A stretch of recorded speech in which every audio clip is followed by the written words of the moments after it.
आधुनिक युग में हर इंसान को अपनी बात रखने की सच्चाई होनी। श्री बांके बिहारी कॉरिडोर प्रकरण आधुनिकीकरण या आध्यात्मिक, और क्या आधुनिकीकरण और अध्यात्म एक साथ चल सकते हैं? या यूं कहे कि कॉरिडोर का निर्माण गोस्वामी समाज को ध्यान में रखकर बनाया जाए।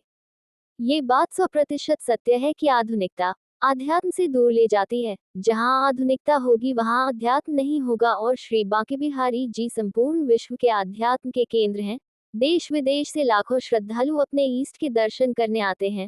गोस्वामी समाज कॉरिडोर और ट्रस्ट का विरोध कर रहे हैं, लेकिन श्रद्धालु के मथुरा वृंदावन आने से लेकर उनके सही सलामत वापस भेजने की जिम्मेदारी प्रशासन की होती है। एक दर्शनार्थी को छोटी सी भी कोई परेशानी हो जाती है तो प्रशासन की जान हल्क में आ जाती है। गोस्वामी समाज, पुजारी आदि इन सभी का दायरा केवल मंदिर तक सीमित है, तो श्रद्धालुओं की सुविधा के लिए जो जरूरी है वो प्रशासन को निश्चित ही करना चाहिए। लेकिन प्रशासन को ये भी ध्यान रखना चाहिए कि कहीं आधुनिकीकरण में वृंदावन का आध्यात्म कहीं खो ना जाए। अब बड़ी ही गंभीर समस्या है सरकार के सामने। एक और वृंदावन के साधु संत निवासियों का कहना है कि योगी बाबा तो अपनों है जी, हम सनातनियों की सुन लेंगे, लेकिन गलती से अगली बार मुसलमानों के हितैषी समाजवादियों और कांग्रेस की मिली जुली सरकार आ गई तो हम पर कुछ भी ना बचेगा। वृंदावन वासियों को योगी बाबा ते साफ कहा, वो आपके रहते हमारे मंदिर हमारी सेवा पूजा छिन गई तो हम बिहारी जी के संग ये वृंदावन ही छोड़ देंगे। हमारे पत्रकार अभिषेक जी ने गोस्वामी समाज से बात करी, आइए देखते हैं का कछु कही है बांके बिहारी मंदिर में मौजूद राहुल गोस्वामी जी ने।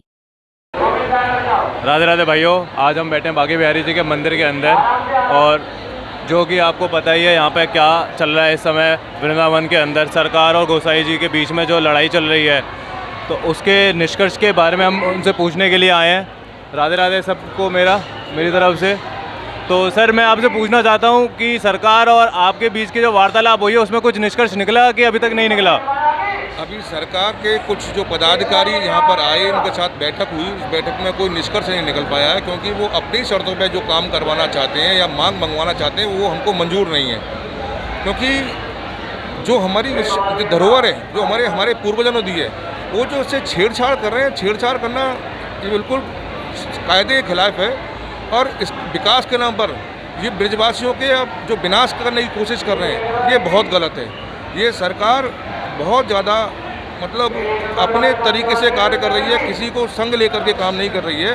और हम चाहते हैं कि हमारी मांगों को पूरा करते हुए, देखो हमारे जो अधिकार हैं सेवा का, पूजा का, हमारी पूजा पद्धति अलग है, हम और ये हमसे छीनना जो चाहती है, ये बहुत गलत चीज़ है। पर सर, कहीं ना कहीं सरकार की अगर नज़रों से देखा जाए तो वो जनता के लिए भला कर रही है, तो इसमें आपका क्या कहना है? जब ब्रजवासियों का ही भला नहीं हो रहा है, उनके घरों को तोड़ा जा रहा है, तो हम भी तो जनता ही हैं। ब्रजवासी लोग कोई अलग थोड़ी है।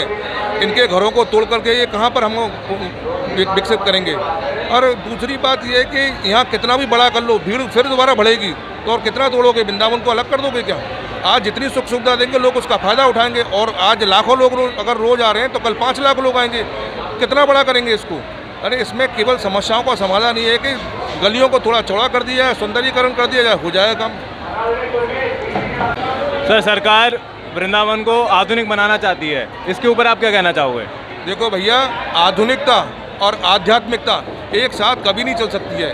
इस आधुनिक युग में हर इंसान को अपनी बात रखने की सच्चाई होनी चाहिए, लेकिन अभिव्यक्ति की आज़ादी जो होती है ना, आधुनिक युग में अभिव्यक्ति की आज़ादी कुछ भी कर सकता है। नंग धड़ंग घूम रहे हैं, यहाँ नंग धड़ंगता थोड़ी चलेगी। ये आधुनिकता में नंग धड़ंगता है। यहाँ आध्यात्मिक क्षेत्र में आकर के केवल भजन पाठ पूजन है, और उस चीज़ को सरकार खिलवाड़ करने की कोशिश कर रही है। आधुनिकता यहाँ पर नहीं चलेगी, केवल आध्यात्मिकता, भक्ति और भाव